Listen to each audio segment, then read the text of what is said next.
అందరికీ నమస్తే అండి. తెలుగులో ఈనాడు పత్రిక నెంబర్ 1.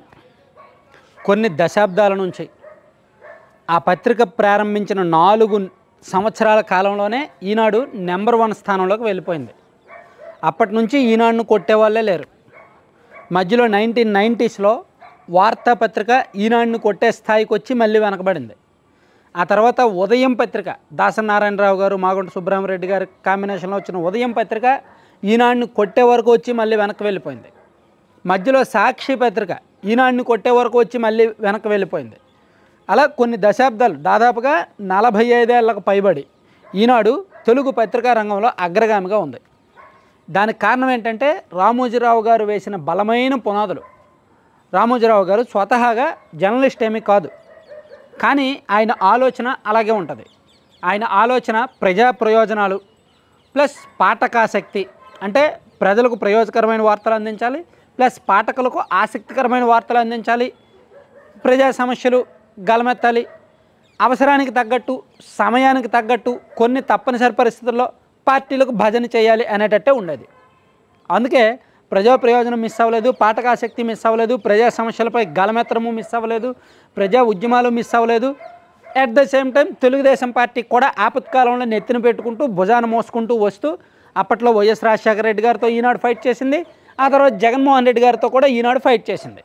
కానీ ఆ తర్వాత తెలుగుదేశం పార్టీని అధికారంలోకి తీసుకొచ్చే వరకు ఈనాడు శ్రమ పడుతూనే ఉంటుంది, పాటుపడుతూనే ఉంటుంది. వన్స్ టీడీపీ అధికారంలోకి వచ్చాక 6 నెలల వరకు చూసి 6 నెలల తర్వాత వెంటాడుతుంది, టీడీపీ చేసే తప్పుల్ని బయట పెడుతుంది.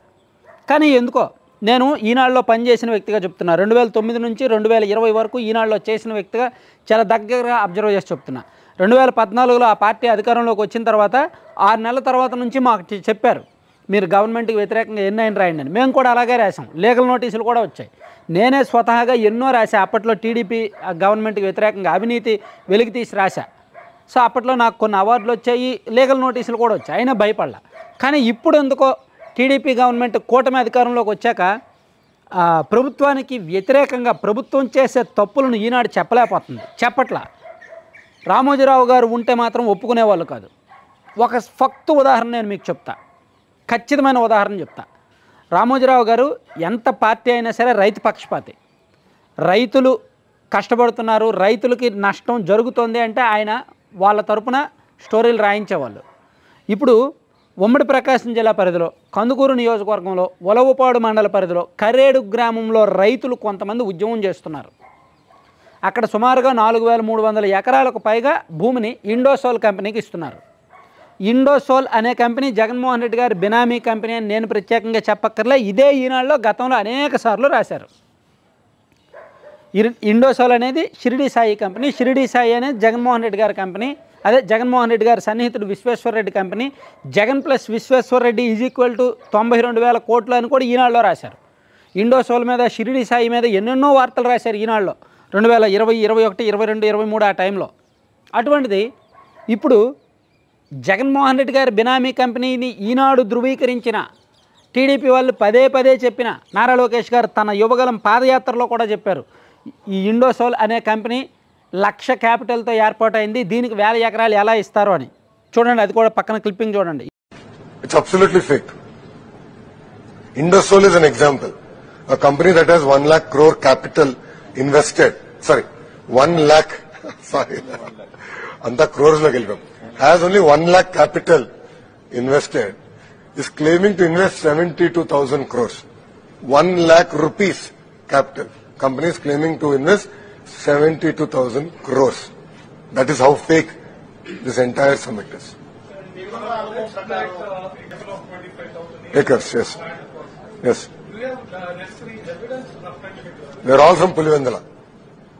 They are all care of addresses Pulivendala. ఈనాడులో రాసిన వార్తలు చూడండి, లోకేష్ గారు మాట్లాడిన మాటలు చూడండి.